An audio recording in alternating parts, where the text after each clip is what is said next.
Bonjour. Notre invité d'aujourd'hui a une feuille de route très impressionnante. Il passe du meuble au domaine de la vente de vêtements pour hommes au détail. Par la suite, il fait un passage remarquable chez Bombardier Produits récréatifs. Aujourd'hui, il réinvente complètement le domaine de la construction résidentielle et commerciale. Je vous présente un nouveau modèle d'affaires, Marc-André Beauvais.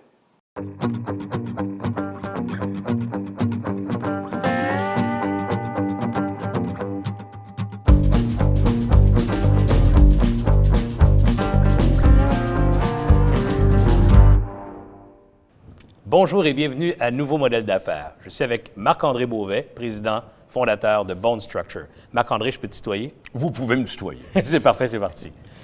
Moi, ce que j'aimerais entendre, Marc-André, c'est comment on passe de l'industrie du meuble, du vêtement et surtout à ce monde de la construction. Moi, là, il y a un parallèle que je n'arrive pas à faire. Expliquez-moi ça. Explique-moi ça. Pour avoir vécu une expérience, j'ai entrepris la rénovation majeure d'un bâtiment, d'une maison de 1942 où tout était original. La peinture était originale, le téléphone était original de Norton Telegraph. Ça, c'était avant Norton Telecom et Dieu soit loué avant Nortel. Étant donné que je suis un peu compulsif, j'ai engagé un entrepreneur qui l'était autant que moi et il a entrepris les travaux. Tout avait été pensé, le Gantt chart, le project, les timelines, les buffers, tout. La tradition. La tradition, mais avec beaucoup de soin de s'assurer que tout soit bien pensé, qu'on achète des matériaux en stock pour en faire un fast-track project. Tout est prévu, que ça marche. Ça va marcher du premier coup, il n'y aura pas de surprise. Et on ne se ramassera pas avec 2 hypothèques. Et évidemment, vous pouvez deviner que je me suis ramassé à l'hôtel avec ma femme et mes 4 enfants. Alors, je n'étais pas vraiment en rogne après l'entrepreneur. J'étais surtout enragé envers moi-même. J'ai eu la chance, à titre d'homme d'affaires, de gérer des entreprises, les miennes, ou même ayant participé au management chez Bombardier, de gérer des budgets de centaines de millions. Et voilà que dans une simple rénovation de maison, I failed. Et ça m'a complètement déchiré. Assez pour faire ce que j'appelle allumer ma boîte de fusibles à la Richard Branson, ceux qui connaissent la marque Virgin, qui a 400 entreprises basées sur le « j'ai pas aimé le produit ou le service, donc j'ai décidé d'en partir une ». Et là, j'ai entrepris une recherche. Autrement dit, compte tenu que je n'ai pas des notions d'architecture ou d'ingénierie, j'ai engagé des gens comme ça et on est allé faire le tour du monde. Littéralement, physiquement. Donc, toi, ce que tu me dis, c'est que tu as dit « ça n'a pas de bon sens, cette industrie-là, il doit y avoir une meilleure façon de faire ça ». Tu t'es engagé une équipe, tu es allé te promener dans le monde pour voir comment on faisait ça. C'est clair. C'est sûr qu'il y a une meilleure façon, ça se peut pas. Écoute, si moi j'ai tout pris les précautions nécessaires, j'avais les moyens de le faire, puis que ça a mal tourné, je me suis dit, écoute, c'est pas possible. Ça ne peut pas être pire que ça. Non, ça ne peut pas être pire que ça. Alors, on va aller faire le tour du monde et on est allé faire. Qu'est-ce que tu as trouvé dans ce voyage-là? Bien, on a trouvé un paquet de choses, mais encore là, toujours avec une vision très tunnel, je ne sais pas c'est quoi l'expression exacte, là, mais une vision très fermée. Étroite. Ouais. Très étroite. Alors, des choses qui ont été développées par des gens comme par des ingénieurs, où ils avaient pensé à des systèmes de structure. C'était vraiment incroyable. Sauf qu'ils n'avaient pas pensé qu'un électricien, il fallait qu'il passe, un plombier, etc. Donc, il n'y avait pas cette. Donc, ce que tu as trouvé, c'est que tu n'as pas trouvé l'intégration de toutes ces bonnes idées. C'est ce que j'entends. Exactement, c'est si bien dit. Merci. Il n'y avait pas cette façon de voir la chose avec un peu une simplicité. Alors, tu ramènes ça au Québec, ces idées-là, puis tu dis, bon, let's go, ça on part. au Québec, puis encore là. Puis là, après ça, on se met à faire une recherche vraiment théorique, les différents brevets dans le monde, les choses qui ont été déjà faites, et se mettre à faire beaucoup de lecture et d'analyse. Écoute, on s'est dit, on n'est sûrement pas les premiers. Là, it must be invented. Tout a été inventé, supposément. Ben ouais. Alors, on a fait des recherches, on a compris ce que les Miss Vendero, architectes de grande renommée, les Frank Lloyd Wright, le mouvement Bauhaus, toutes sortes de gens qui ont été joués avec des systèmes. Même Edison, qui a inventé l'ampoule électrique, avait un système dit préfabriqué. Et là, on a compris certaines choses. On a compris 3 choses fondamentales à travers toutes ces recherches. 3 choses fondamentales. Un, c'est que c'est une industrie qui a une absence de processus. Totalement. 2, il y a moins en moins de main-d'œuvre qualifiée qui veulent aller jouer dans cette industrie-là et il y a moins en moins de gens qui veulent se qualifier pour aller dans l'industrie. Et 3, une détérioration prématurée des matériaux, nonobstant où on se trouve dans le monde, nonobstant leur façon dite traditionnelle. Je suis obligé de challenger le premier parce que tu as dit absence de processus. Dans l'industrie de la construction, je ne veux pas nommer, mais il y a des grandes firmes dans ce domaine-là qui vont se sentir insultées par ça. Ils vont dire, écoute, on en a des processus. Non, parce qu'on va toujours faire allusion à des grandes firmes qui sont reconnues dans l'industrie du génie, qui font des travaux d'infrastructure. Ce qu'il faut savoir, ce qu'on a découvert dans notre recherche, c'est que 95 des entrepreneurs en construction dans le monde font 5 maisons et moins par année. OK. Donc ça, j'aime ça, Marc-André. Parce que là, ce que tu dis, c'est qu'il y a une grande masse de gens qui pourraient bénéficier d'une façon plus simple de construire. C'est à peu près ce que tu racontes. Exactement. Alors, en utilisant une méthodologie ou une façon de faire révolutionnaire. Je m'amuse toujours à dire qu'un simple stylo bic à 12 sous a plus de processus de contrôle, de qualité, de fabrication que le plus gros achat dans notre vie, notre plus grosse dépense en capital, qui est notre maison, notre condo, notre chalet. Il y en a qui l'appellent le doghouse en fin de semaine. Mais bref, c'est assez inquiétant à savoir que d'autres produits de consommation, que ce soit nos vêtements, notre téléphone cellulaire, on est insatisfait pour un produit de 200, 300 $ et on crie malheur. On dépense des 300, 400, 500 000, millions, 2 millions, 3 millions et finalement, on se fait offrir un produit qui n'est pas nécessairement à la hauteur sur plusieurs points de vue, tant la qualité finale que ce qu'on a mal appris à consommer, c'est le coût d'entretien d'un bâtiment et sa durée de vie. Alors, je trouve ça super intéressant.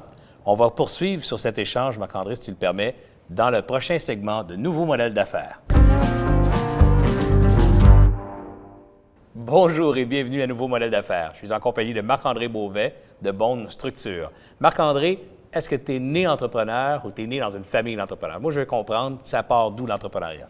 Bien, moi, j'ai eu le privilège d'être tombé dedans quand j'étais petit. Autrement dit, on ne choisit pas où on vient au monde, où, quand, comment. Et ma famille, effectivement, est une famille entrepreneuriale. Mon père a été l'instigateur des vêtements pour hommes de grande et forte taille dans le monde. Et on était à une époque, à ce moment-là, où les hommes étaient au travail et les dames étaient à la maison. Quoique, ma mère était, disons que... Impliquée. Oui, mettons qu'elle s'impliquait. Et elle y participait grandement. Donc, au menu, tous les jours, nous autres, mes frères et moi, c'était déjeuner, dîner, souper. Ça faisait partie du menu. Les préoccupations du jour, les succès du jour. Ton quotidien, c'était le business, là. Les conversations familiales, c'était autour de la business. Il n'y avait pas autre chose. Est-ce que ça a influencé ton parcours académique, ça? Bien, ça a influencé mon parcours académique et ça a influencé ma façon de voir les choses, la perspective. Je pense que on grandit de ce par quoi on est nourri. Alors, tu ne le sais pas, hein? Ça fait partie de ton langage. Tout à fait. Même chose qu'on apprend notre langue, qu'elle soit française, anglaise, espagnole, parce qu'on est élevé dans ce courant-là. Bien, c'est la même chose dans le milieu avec l'entrepreneuriat. Ben oui. Exactement. Est-ce que, dis-moi, académique, je vais mettre un peu de lumière. Est-ce que tu as une formation particulière? Bien, est-ce que tu as un bac, un deck? Oui, bien, j'ai presque un bac parce que j'étais rentré à l'université, moi, pour faire mon CA, comptable agréé. Évidemment, c'est pour montrer des fois comment est-ce qu'on peut arriver à une fourche et être influencé. Disons que les 2 premières années allaient bien, mais après ça, je suis tombé sur une couple de profs qui étaient plus dry et plus dol que la terre plate. Et ça m'a amené à m'en aller vers le commerce marketing, où encore là, je suis allé m'amuser. Donc, tu n'as pas complété le bac, mais en fait, c'était un peu niaiseux, mon affaire, parce qu'il me manquait 2 cours, je pense. Je ne suis pas bien plus brillant. Il me manque un cours pour mon deck que je n'ai jamais complété non plus. Mais ce qui a forcé le fait que je ne l'ai pas complété, c'est que j'avais à survivre dans ces années-là. Et j'avais décidé d'aller faire mon cours en dehors de Montréal. Et il fallait que je mange aussi, pareil. C'est bizarre que ça passe pareil. Ben non. Alors, j'ai parti à une entreprise dans le milieu du meuble avec un autre individu. Puis pour moi, c'était une source de revenus importante. J'étais trop jeune pour aller travailler dans un bar en Ontario.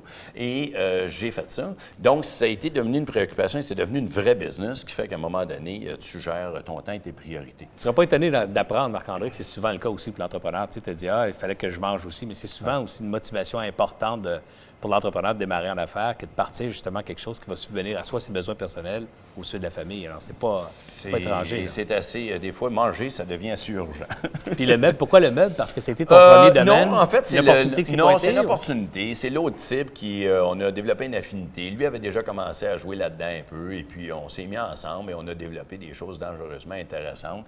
Et on a réussi à se faire un petit gagne-pain assez intéressant, à se payer les voitures et tout ce qui venait avec dans ces années-là. La belle vie a commencé assez jeune dans l'entrepreneuriat. Non, c'était pas la belle vie. J'étais encore pas mal au riz et au sirop d'érable, là, mais quand même, non, mais on a appris à vivre, c'était quoi, avec tout ce qui vient avec, tu sais, que ce soit les TPS, les TVQ, etc., la démarche, le red tape. D'ailleurs, tu trouves-tu que c'est un peu compliqué ou un peu trop compliqué aujourd'hui, le red tape gouvernemental? Je pense que ça l'est partout, à différents niveaux. Je pense que notre société est devenue une société, c'est une grosse bébite. Hein? Je pense qu'on a une responsabilité dans le milieu des affaires d'aller dégraisser ça un peu et de ne pas s'en faire avec ça parce que ça devient quasiment une obligation, ça fait partie de la game. Ça fait partie de la game. Mais je pense qu'il y aurait moyen moyens d'essayer d'amener nos différents paliers gouvernementaux à devenir un petit peu plus avenants dans une idée de favoriser. Dans la famille, Marc-André, il y avait des frères et sœurs avec toi qui étaient impliqués dans l'entreprise? Des frères. Vous étiez combien d'enfants? Nous autres, on était 3 frères et finalement... Les 3 étaient impliqués dans l'entreprise familiale? Oui, les 3 étaient impliqués. Chacun, on est arrivé à notre tour et personne n'a été forcé ou influencé à y venir. Moi, j'ai été élevé dedans un peu. J'ai été en arrière des comptoirs très jeune et j'ai fait mais vraiment toutes les choses dans l'entreprise. Pour toi, est-ce qu'il y a une différence d'arriver dans l'entreprise pour reprendre ou poursuivre le travail du père puis de démarrer sa propre? Parce que tu as vécu les deux. Tu as commencé ton truc dans le meuble, puis tu es revenu aussi à l'entreprise familiale. J'en ai vécu plusieurs. Autrement dit, j'ai vécu partir ma petite entreprise, travailler pour une entreprise familiale et de l'amener à autre chose. On a fait des choses importantes. Des grandes choses. Mes frères et moi, on a réussi à en faire quelque chose d'assez intéressant. Ensuite, j'ai reparti à une autre entreprise, à une autre start-up. Donc, entre les deux, c'était à reprendre une entreprise puis à partir from scratch, là, en anglais, là, à partir de rien. Je pense que c'est là qu'on découvre à quel point on a une fibre entrepreneuriale. Parce que l'un est la vraie fibre entrepreneuriale et l'autre de rien, entre guillemets. Et l'autre se rapproche plus de la fibre intrapreneuriale, donc, même si c'est à l'intérieur d'une entreprise comme une entreprise familiale. Tu sais, j'ai eu la chance de travailler aussi dans le management chez Bombardier, où là, c'est vraiment de l'intrapreneurial, à son sens pur, parce qu'une entreprise de 82 000 employés, 42 pays. Mais donc, j'ai eu la chance, j'ai eu cette diversité-là à travers mon parcours de vie, puis c'est pas des choses qu'on choisit nécessairement. C'est le fun ce que tu racontes, parce que ce que j'entends, c'est que partir de rien ou partir d'une entreprise existante, dans les deux cas, il y a un comportement entrepreneurial. On change un peu le vocabulaire, mais il y a un comportement entrepreneurial dans les deux cas. Et on change un peu les composantes aussi, et c'est là qu'on va être en mesure de valider dans l'adversité quels sont vraiment nos gènes de persévérance. Parce que s'il y a un mot-clé pour l'entrepreneur, c'est la persévérance. On va y revenir à cette persévérance, parce que je suis sûr qu'il y a eu des bons coups et des moins bons coups dans ta carrière. On va entendre ça. Alors, revenez-nous dans le prochain segment de Nouveaux modèles d'affaires. Bonjour et bienvenue à Nouveau modèle d'affaires. Je suis en compagnie de Marc-André Beauvais de Bone Structure. Marc-André, on fait tous des bons coups, des moins bons coups en affaires. Quel est le bon coup dont tu es le plus fier? Mon meilleur coup, c'est quand j'ai découvert ma femme. Et que quelques années plus tard, elle a accepté de me marier. Ça a été mon plus beau coup. C'est un bon coup. Il ne faudrait pas y demander à elle, par contre. OK, on n'en parlera pas. On va regarder ça entre nous autres.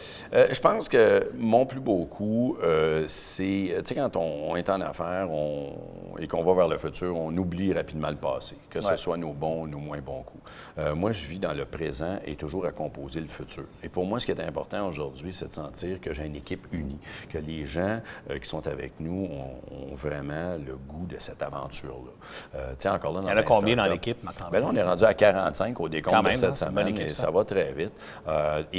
Ces gens-là ont tous adhéré à cette même intention-là. Dans un start-up, tu sais, tu montes une équipe, c'est pas évident. C'est peut-être probablement un des plus gros enjeux aujourd'hui, c'est de monter une équipe. Nous, depuis nos années d'existence, on a beaucoup, et puis on a une équipe jeune. J'en ai beaucoup que ça fait déjà plus de 5 ans qu'ils sont ici. Donc, tu sais, quand tu montes une équipe, tu as une bonne vague, une moins bonne vague, une bonne vague. Et là, on a une certaine stabilité et on commence même à engager des gens un peu partout à travers le Canada. On a des bureaux qui sont en train de s'ouvrir un peu partout. Et c'est très important pour nous. On prend le temps de s'assurer de choisir les gens, mais aussi de permettre aux gens de nous choisir.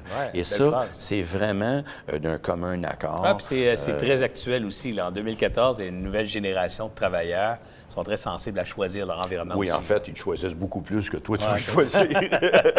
Alors, quand on est chanceux, nous autres choisir. Donc, le bon coup, c'est donc d'avoir construit cette équipe-là. Maintenant, le pire coup, le plus gros défi auquel tu as eu à faire face. Le plus gros défi, puis encore là, on a, quand on est entrepreneur, en tout cas, moi, je pense, on a la mémoire courte. Hein? Heureusement, parfois. Oui, non, très heureusement, parce que sinon, c'est un peu comme la vie humaine. Hein? S'il fallait penser toujours à la mort, on serait peut-être pas très encouragé, ou peut-être qu'on le serait encore plus. On serait tous avec des crises d'anxiété, puis... Je ne sais pas. Mais dans cette intention-là, je pense que notre plus gros défi, c'est qu'on a créé une technologie. Donc, je vais utiliser l'anglicisme parce qu'il est beaucoup plus fort. On a un disruptive technology. On a développé une technologie qu'on a brevetée et qui est une structure en acier pour faire des bâtiments, que ce soit des bâtiments résidentiels, commerciaux ou des condos. Et rappelons-nous qu'on est en Amérique du Nord dans l'industrie du bois. Donc, disons que c'est un petit peu la souris et l'éléphant. C'est David contre Goliath. C'est, voyons donc, pourquoi donc on ferait ça? On a toujours fait ça de même. Donc, cette espèce de défi-là. D'aller changer la donne, Bien, d'arriver dans un marché. que la souris prenne l'éléphant par la queue et puisse faire des rotations 360 à une vitesse et une altitude. Ça s'appelait pas à Thomas, celle-là, quand on était jeune? Oui, bien, je ne sais pas si c'est dans ton temps. Moi, je l'ai entendu parler. C'est en noir et blanc, ça, non? Alors, dans cette ordre d'idée-là, le plus gros défi, c'est d'arriver à convaincre des gens, souvent le milieu financier, de convaincre que, bien voyons donc, est-ce qu'il y a un modèle d'affaires là c'est un bon défi. Ça, c'est un très bon défi. Ça devait être un bon défi au départ parce qu'effectivement, c'est tellement disruptive, ça change tellement la donne dans une industrie bien établie que la foi est nécessaire. Et encore une fois, l'innovation est un mot sexy. Aujourd'hui, il fait partie du vocabulaire of the month qu'on appelle. Tout à fait. Le monde veut tous de l'innovation. Par contre, il avait une fois accompli et déclaré succès. Avant ça, personne ne veut vraiment y participer. C'est tellement vrai. Donc, encore là, je pense que ça, c'est le défi. Ton pire coup, la pire erreur que tu as faite, c'est quoi?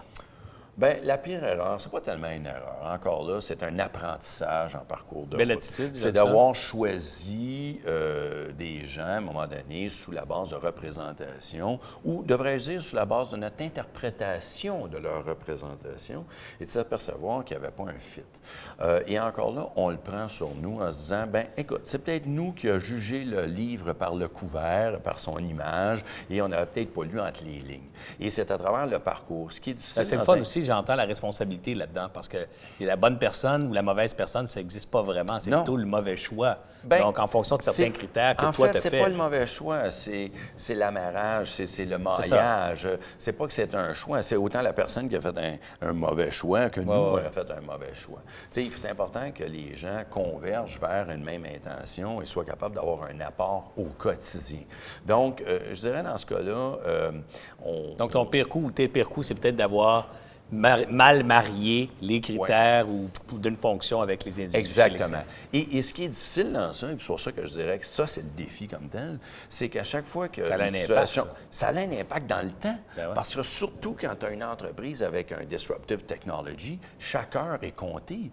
Chaque heure est comptée sur ton financement, chaque heure est comptée sur ton élan, chaque heure est comptée à essayer d'amener les gens à découvrir ton produit et ses attributs. Alors, quand tu choisis la mauvaise, du temps, c'est comme si tu faisais du vélo pour faire la course autour du monde, puis là, ton dérailleur débarque ou tu as du lousse dans la chaîne, c'est bien de valeur, mais chaque coup de pédale, comme la Formule 1, s'il manque sa courbe, c'est bien de valeur, c'est 1 centime de seconde, mais c'est 1 centime de seconde que tu ne peux pas te permettre. Exact. Alors, malgré tout, à travers les années, notre moyenne est très bonne, etc., mais chaque petite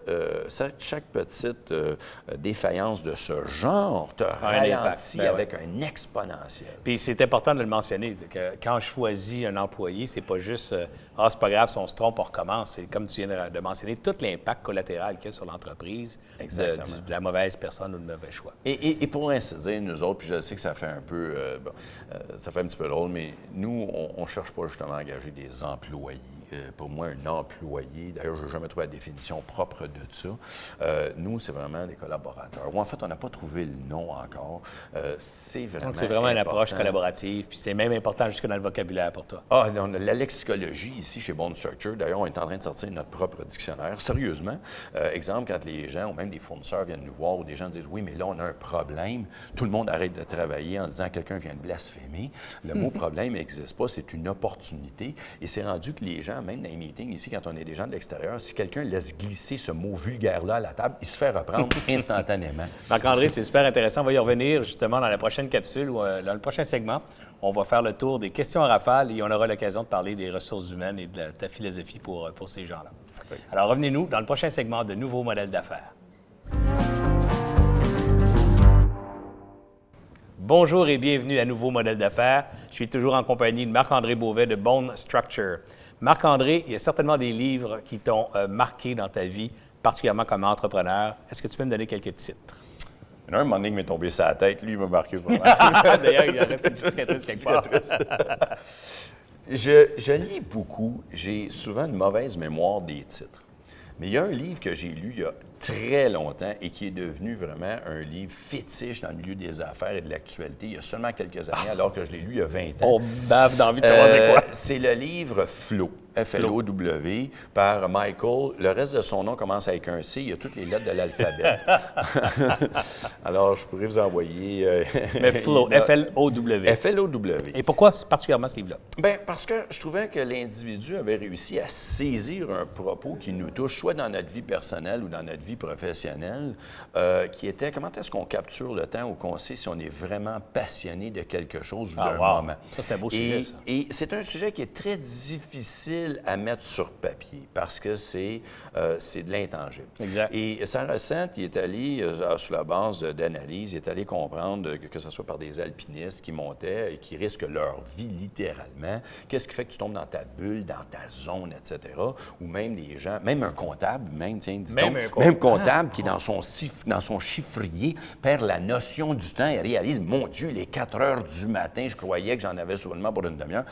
Ça, c'est le moment qu'on appelle... Donc, Flow à lire. Flow à lire. Marc-André, les plans d'affaires. Est-ce qu'on a besoin d'un plan d'affaires pour partir en affaires ou pas? Le fameux mythe. Je vais me remettre à mes différentes expériences de la petite, la moyenne et la grande entreprise publique. Et c'est rendu que j'ai compris le processus. On a différentes choses. Des gens vont vous dire on a le plan d'affaires. D'autres vont vous parler de plan stratégique. Oui, il y a bien du vocabulaire autour de ces fameux aime plans. Ça. Et oui, puis normalement, plus le vocabulaire a de syllabes, plus la facture du consultant est salée. Pour moi, c'est le plan d'action qui compte. Parce qu'en affaires, on peut faire du surplace, à pelleter des nuages et mettre des choses sur papier, essayer de faire plaisir à l'auditoire. Moi, j'ai appris assez jeune que quand tu fais tes devoirs et tes leçons pour papa et maman, tu te joues un tour parce que tu es tellement concentré à vouloir faire pour d'autres que tu ne te concentres pas à faire l'action pour ce qu'elle est et ce qu'elle va t'apporter. Alors, je crois beaucoup plus au plan d'action. J'ai été dans une entreprise où on faisait des plans quinquennales, des plans de 5 ans, et je me demandais toujours qui était le brillant qui avait la boule de cristal pour savoir comment ça se passe en 5 ans. Ben ouais. Déjà qu'un plan de 3 ans te donnait l'obligation de faire une synthèse de tes actions et de te permettre de te projeter dans le temps. Et à tous les ans ou 6 mois, même, tu savais reviser tes tactiques. Mais donc, pour plan moi, d'action fondamental, le plan d'action... Plus que le plan d'affaires théorique et tout ça, c'est plus du concret pour toi. C'est très important. Il faut que tu connaisses les prémices de ton marché, il faut que tu connaisses les prémices financières, etc. Ouais. Mais si tu n'es pas à les convertir dans un plan d'action pour que lundi matin, les gens sachent quoi faire, c'est bien de valeur, mais dans 2 ans, tu vas encore te dire, c'était quoi déjà qu'on avait mis dans notre plan d'affaires? Mentor, est-ce que c'est important pour toi d'être accompagné dans le démarrage d'une entreprise? Donc, autour de toi, est-ce que tu as eu un mentor? Parle-moi un peu. Moi, j'en ai pas eu proprement dit, ne serait-ce que mon meilleur mentor, par définition, a été mon père. Et dans une espèce de façon d'avoir appris des valeurs d'une certaine intravirale. Et j'ai suivi. Et souvent, dans des moments de réflexion, je me disais, qu'est-ce que mon père aurait fait aujourd'hui? Et c'est un homme fort simple qui avait développé une business à la sueur de son front et qui avait compris que le travail ne tue pas personne. J'aurais peut-être dû m'entourer de mentors, mais moi, je puise dans tous les gens autour de moi. Que ce soit la serveuse au restaurant, que ce soit quelqu'un dans un stationnement. Donc, ce sens de l'observation, là. Oui, moi, c'est mon seul talent, en fait, c'est mon sens de l'observation. Alors, ça, pour moi, c'est le réel mentor. Mais aujourd'hui, ça en est une mode et je crois qu'il y a une valeur à ça.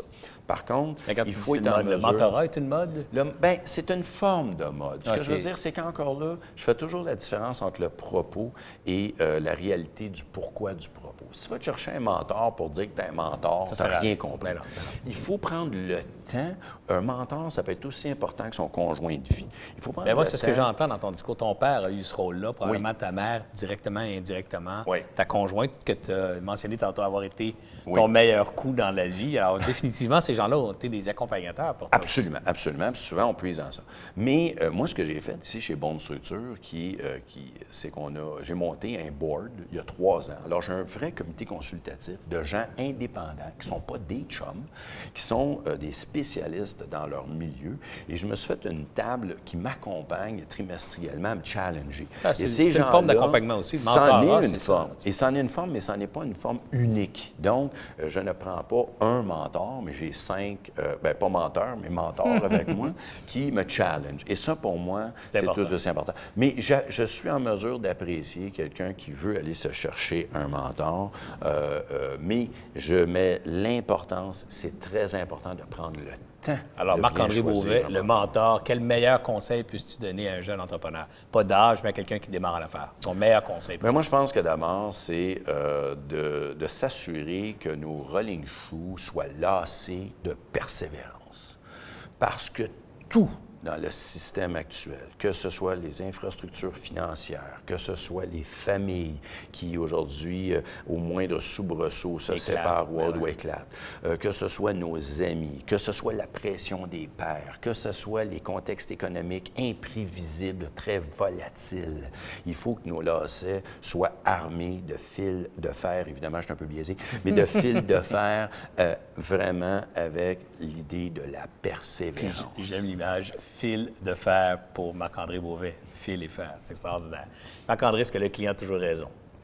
Je pense que par principe, oui. Mais encore faut-il une fois bien peser le mot « raison ». Et dans le mot « raison », il y a le mot « vraison ». Donc, il faut être en mesure de s'assurer que la promesse et la livraison aient été bien définies. Et à ce moment-là, oui, le client a raison parce qu'il nous prône finalement ou il nous remet ce qu'on lui a promis. Mais encore là, il faut être en mesure de savoir dire non. Et être capable de dire non à un client, c'est de vouloir bien l'accompagner en fonction de ce qu'on sait qu'on va être capable de lui livrer. Ça prend du courage de dire non à un client. Ça prend absolument un client, souvent, du courage. il sort le portefeuille, on veut le satisfaire à tout prix. Oui, là, puis oui. là, mais je regarde, tu dis dire non à un client. Oui, puis je regarde, nous, ici, dans notre développement d'affaires, toutes les premières années, on s'est dit, on ne vendra pas notre produit, on va le vendre à des early adopters, mais on ne succombera pas à la tentation de faire du volume en partant. Pourquoi? Parce qu'on veut s'assurer que le produit soit bien fait et bien peaufiné pour aller toucher un marché international. Ouais. Donc, on a dit non plusieurs fois et ça fait très, très mal sur le moment. Ben oui. Mais aujourd'hui, aucun regret, aucun remords. Et c'est pour ça que je dis oui, le client, par défaut, a toujours raison. Mais il faut bien définir d'abord et avant tout ce que l'on a promis et ce qu'on va être en mesure de réaliser pour le client. Parole pleine de sagesse. Revenez-nous dans le prochain segment de Questions à rafale avec Marc-André Beauvais dans Nouveau modèle d'affaires. Bonjour et bienvenue à Nouveau modèle d'affaires. Nous sommes au deuxième segment des Questions à rafale. Marc-André, dites-moi, quelle distance est-ce qu'on garde avec nos employés? Bien, j'ai un petit peu de misère avec le sens de la question parce que pour nous, le mot « employé » n'existe tout simplement pas, mais je comprends l'idée. C'est vrai qu'il y a un lexique particulier chez Bond. La lexicologie chez Bond, c'est très important. Alors, premièrement, le mot « distance ». Il y a une fine ligne entre ce qu'on appelle la familiarité et le respect. Nous, ce qu'on prône ici chez Bond Structure, c'est d'être à l'intérieur de nos valeurs d'entreprise. Donc, respect, transparence, loyauté, sécurité et fun. On aime ça avoir du fun. Donc, c'est sûr qu'on a une attitude assez décontractée avec les gens. Les gens ici, tout le monde se tient au courant de leurs activités personnelles, familiales, leurs enjeux au niveau professionnel, etc. Et moi, pour ma part, bien, je nourris ces échanges-là au quotidien. De par mes petites questions fatigantes à peu près à tous les jours, de par je rassemble les gens ici autour de la table à n'importe quel moment de la journée pour dire « Hey, qu'est-ce qui se passe de nouveau? Et voilà, qu'est-ce que tu fais? » etc., etc. Et la ligne fine, finalement, se retrouve justement sur la ligne du respect. Et pour nous, c'est pas tellement difficile à conjuguer. Parce que même justement, si... c'est pas difficile parfois, parce que là, tu dis c'est pas difficile à conjuguer, mais c'est pas, quand tu es trop proche, ça devient pas difficile de dire à l'employé qu'il fait pas bien sa job ou à la limite de le remercier ou des trucs comme ça. Quand on est proche... Non, parce que quand c'est fait avec intégrité, les gens savent très bien... tu sais, on est humain. Hein? On va se dire vraies choses. Je comprends ce que tu veux dire quand c'est fait avec intégrité, respect, dans le code du bon employeur. Ouais. C'est comme ça que ça devrait être fait. Mais dans la vraie vie, non, mais dans la vraie vie, avec quelqu'un, il faut que tu le remercies. Oui, mais... Bien, premièrement, on remercie personne ici. C'est plus un processus d'embauche. C'est ça. C'est tellement long l'embauche qu'on n'ose pas remercier. Non, mais sérieusement, c'est que... il y a un mauvais comportement, quelque chose qui marche pas bien. Oui, c'est justement, c'est que la nature humaine est sensible. Les gens, même les moins introspectifs, sont en mesure de savoir qu'il y a quelque chose peut-être qui ne file pas, il y a peut-être quelque chose qui ne se passe pas. Puis on s'assoit, puis on se dit les vraies choses, et on tourne la page et on avance. Si quelqu'un avance pas, alors, et on est très à l'écoute. Tu sais, tout le monde est à l'écoute. Donc, tu peux avoir quelqu'un qui n'a pas nécessairement fait sa tâche, il n'a pas réussi à répondre aux attentes. Mais si tu le dis clairement, et après ça, on retourne au quotidien. Donc, on est capable de faire notre lavage de linge sale. Ouais. Puis même quand on emploie les gens ici, ou quand ils se joignent à nous, devrais-je dire, bien, c'est clairement dit, voici la façon qu'on procède. Puis si au pire, on sent qu'il n'y a pas un fit, bien, on va vous aider, vous trouver un job ailleurs. Puis parce que vous êtes une bonne personne en soi, puis c'est pas vous ou c'est pas nous, c'est la convergence des deux. Il n'y a pas de bien ou de mal, il n'y a pas de noir ou de blanc. C'est une question d'enlignement. Et c'est souvent un manque de communication dans les entreprises. On a oublié de communiquer nos intentions et c'est surtout de les faire converger en fonction des objectifs communs et non au-delà des personnalités individuelles. Exact. Un bon leader, qu'est-ce que c'est qu'un bon leader selon toi?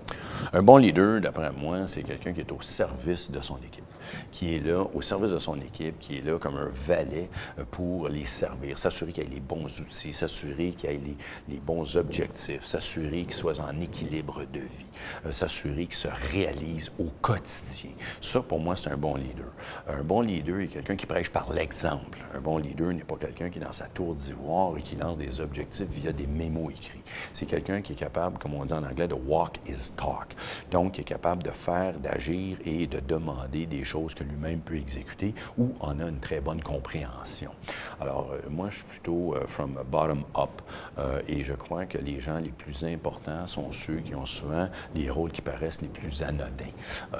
Et ça, pour moi, c'est très important pour un leader d'être capable de, justement, démontrer et de prêcher par l'exemple au quotidien. Absolument. C'est une belle définition. Dernière question, et non la moindre, c'est quoi ton rapport avec l'argent, toi, personnellement, comme individu? Encore là, ça qu'au vient... Québec, l'argent, c'est pas facile. Là, non, mais dans notre culture nord-américaine, et plus particulièrement au Canada, et plus particulièrement au Canada français, au Québec, le succès, ça vient de notre héritage du clergé, où est-ce que c'est un peu mal vu, puis le succès, l'argent, ce sont des choses qui ne doivent fait que toi, pas... tu deals ça comment, ça? Bien, moi, j'ai été élevé dans une famille... J'ai été élevé dans l'argent. Non, au contraire, au contraire. Les gens pensent toujours que parce que tu as une entreprise ou parce que tu as un nom, parce que tu as une marque de commerce, que tu es successful by default, puis tu es riche by default. Ouais. D'ailleurs, c'est un des gros problèmes dans les jeunes entrepreneurs. À partir du moment où ils ont une incorporation, ils se pensent riches. Ouais. Ça n'a rien à voir. Et nous, on a été élevés avec la valeur de l'argent. Mes frères et moi, on a été élevés à faire toutes les besognes dans l'entreprise de A à Z. Pas pour une fin de semaine, des étés complets, des vacances complètes, des années complètes, avant de pouvoir assumer des rôles plus importants. Donc, de là, l'idée de prêcher, par exemple, qui m'a été endoctrinée, de le vivre. Quand tu demandes à quelqu'un quelque chose que tu as fait toi-même, moi, ici, j'ai pas peur de faire n'importe quoi. Tout le monde ici sert un café à quelqu'un d'autre. C'est pas une tâche qui est dévolue ou qui est vue comme étant... Non, tout le monde le participe, tout le monde le fait. Tout le monde ici qui rencontre le client pour la première fois, si la personne qui est en charge du service à la clientèle n'est pas à son poste, quiconque croise les yeux du client ou de quelqu'un qui rentre, même les gens de la Poste Canada, se doivent d'offrir un cappuccino ou un espresso à cette personne-là. C'est comme si on les invitait dans le salon chez nous. Donc, ça fait partie d'une culture. Alors, la relation que j'ai avec l'argent, bien, pour moi, ce n'est qu'un médium qui me permet de subvenir à mes besoins, de nourrir mes enfants, de me payer du bon temps, me payer des produits de consommation. Mais je suis rendu à une étape de ma vie où, puis je ne le dis pas dans un sens puritain, là, mais le matériel, pour moi, n'a plus son sens. Ce n'est pas ma priorité. Ça reste confortable, ça reste agréable, mais c'est pas un objectif en soi. Tu sais, quand tu es entrepreneur, il faut que tu sois capable de dire que chaque jour, tu es prêt à remettre tes convictions et tes actifs au bat.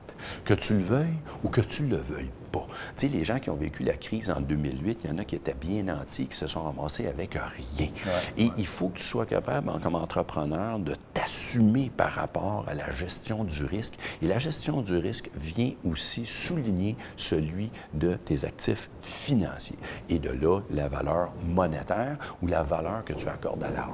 Alors, pour moi, foncièrement, je vais faire, et j'ai fait au cours des dernières années encore beaucoup de sacrifices et pour m'assurer que même les gens qui m'entourent, les employés, ce que vous appelez vous, là, des employés, manquent de rien. Autrement dit, moi, il n'y a jamais personne, good times, bad times, qui va manquer sa paye, et quitte à ce que je ne me paye pas ou que je fasse d'autres sacrifices par rapport à mes besoins personnels. En tout cas, s'il y a des gens qui ont envie de travailler pour Bone Structure après ce discours-là, c'est certainement très motivant et inspirant à joindre l'organisation, Marc-André. Bien, merci. Alors, on les invite à aller voir en attendant votre site web. bonestructure.ca pour aller découvrir qui nous sommes qui est l'entreprise. Et d'en parler. Et quant à nous, on se retrouve dans le dernier segment de Nouveaux modèles d'affaires où on va justement aller parler d'avenir avec Marc-André Beauvais. Bonjour et bienvenue à Nouveaux modèles d'affaires. Nous sommes rendus au dernier segment de notre rencontre avec Marc-André Beauvais. Marc-André, quel est le futur de Marc-André Beauvais? Je pense que le futur de Marc-André Beauvais est de composer au présent et d'amener l'équipe à réaliser ce qu'est la destinée de Bone Structure. On veut en faire une entreprise qui a une signification et une empreinte internationale. Pas pour le bénéfice de juste dire qu'on est international. On a vraiment une raison d'être. C'est de changer le monde de l'habitation et de changer l'habitation à travers le monde. Et quand je dis à travers le monde, c'est pas juste géographiquement, mais c'est au niveau des habitudes de vie, des habitudes de consommation des gens dans l'habitation. Que ce soit pour leur résidence privée, leur résidence secondaire, pour leur condo ou leur milieu d'affaires, pour nous, ça tombe tout sous la notion de habitation. Et on pense sérieusement qu'on peut avoir une contribution à changer les habitudes des gens et de mieux consommer pour garantir une pérennité au niveau de l'architecture, garantir une durabilité au niveau des bâtiments et s'assurer dans cette société dite de l'humain sur Terre, on soit capable de créer des bâtiments qui vont avoir un apport à préserver la planète.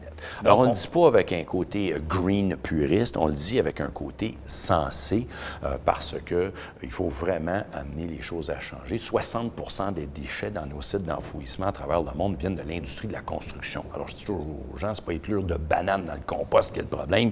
Et les gens se plaignent des coûts d'énergie, mais ils brûlent des 100$ à tous les semaines en mauvaise consommation d'énergie à l'intérieur de leur bâtiment, mais ils se préoccupent de leur voiture, des fois, qui consomment peut-être moins que ce qu'ils pensent. Donc, on devrait avoir du Bone ou des structures Bone un peu partout sur la planète dans les prochaines années. Ça a déjà commencé, je présume? Absolument, parce que là, on est de Halifax à Vancouver. On va rentrer en 2015 formellement. C'est encore au Canada. Oui. Oui, mais justement, c'est ça. Et on va rentrer 2015 aux États-Unis. On a déjà, pour parler avec 14 pays différents, des transferts de technologie. Et je m'amuse toujours à dire aux gens, tout le monde sait que 82 000 personnes ont appliqué sérieusement pour aller sur la planète Mars. Ils n'ont peut-être pas lu le fine print que c'est 2 ans et demi de traveling. Puis qui ne reviendront pas. Puis ils ne reviendront pas. Alors nous, déjà, on regarde ce projet-là, ils vont avoir besoin d'habitation. Alors pour nous, quand on parle du futur, on a un petit New Product Development Committee qui travaille là-dessus.